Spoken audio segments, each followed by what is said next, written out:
Asian பெயிண்டோட ஹைட்ரோலாக் product application வந்து நம்ம 3 வகையாக பிரிக்கலாம். அதாவது முதலாக செவத்துக்கு அடிக்கிறது, அது இல்லைன்னா ரெண்டாவது ரீபெயிண்டிங் ஒர்க்கு, அப்புறம் மூணாவது என்னென்னா டேமேஜ் சுவர்கள், அதாவது ஈரப்பதத்தினால டேமேஜ் ஆகிற சுவர்கள், அந்த சுவரில் நம்ம யூஸ் பண்ணுறது 3 வகையாக நம்ம அப்ளை பண்ணலாம். முதலாக எப்படின்னா முதல் பெயிண்ட் அடிக்க போகிறோம் அப்படின்னா இந்த ஹைட்ரோலாக்கை சிங்கிள் கோட்டு டைல்யூட் பண்ணணும், அதாவது தண்ணி சேர்க்காம சிங்கிள் கோட்டாக யூஸ் பண்ணணும்.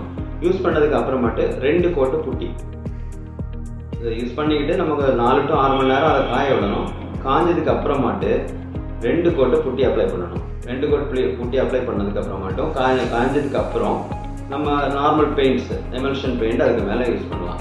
அதாவது என்ன பண்ணணும்னா நீங்கள் முதல்ல அந்த பெயிண்ட் அடிக்கும் போது அந்த சுவர் வந்து 100% ஈரப்பதம் இல்லாமல் இருக்கணும்.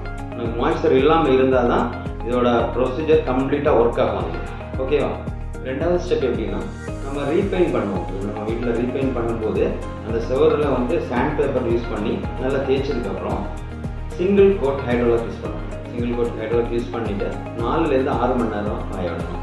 காஞ்சதுக்கப்புறம் 1 கோட்டு புட்டி யூஸ் பண்ணணும். 1 கோட் புட்டி யூஸ் பண்ணதுக்கப்புறம் புட்டி போட்டதுக்கப்புறமும் 4 to 6 மணி நேரம் அதை வந்து நல்லா காய விடணும். காய்ச்சதுக்கப்புறமாட்டு உங்களுக்கு விருப்பப்பட்ட பெயிண்ட், அதாவது டாப் கோட் எமல்ஷன் யூஸ் பண்ணிக்கலாம். யூஸ் பண்ணும்போது மறுபடியும் நோட் பண்ணுங்கள், அந்த சுவர் வந்து நல்ல ஈரப்பதம் இல்லாமல் இருக்கணும். காய்ச்சதுக்கு அப்புறமேட்டு தான் இது யூஸ் பண்ணணும். மூணாவதாக இந்த ஹைட்ரோலாக் ப்ராடக்ட், அதாவது டேமேஜ் சுவர்கள், அதாவது ஈரப்பதத்தினால ஏற்படக்கூடிய டேமேஜ் சுவர்களை யூஸ் பண்ணும்போது முதல்ல அந்த சுவரில் இருக்கிற அவ்வளோ பெயிண்ட்ஸு புட்டி எல்லாத்தையும் நம்ம சாண்ட் பேப்பர் யூஸ் பண்ணி ரிமூவ் பண்ணிக்கணும்.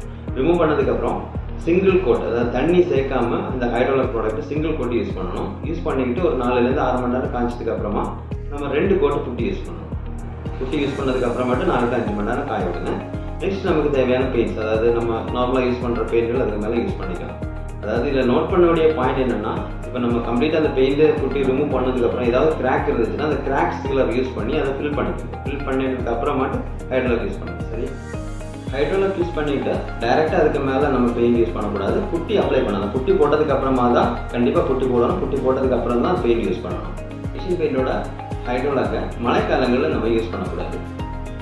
ஏஷியன் பெயிண்டோட ஹைட்ரோலாக் வந்து மார்க்கெட்டில் 1 லிட்டர் and 4 லிட்டர் பேக்கில் அவைலபிளாக இருக்குது. உங்கள் தேவைக்கேற்ப அதை நீங்கள் வாங்கி யூஸ் பண்ணிக்கோங்க. ஸோ இந்த வீடியோ உங்களுக்கு யூஸ்ஃபுல்லாக இருக்குன்னு நினைக்கிறேன். வீடியோ பிடிச்சிருந்தா லைக் பண்ணுங்கள், ஷேர் பண்ணுங்கள், சப்ஸ்கிரைப் பண்ணுங்கள். தேங்க்யூ ஃபார் வாட்சிங் வீடியோ.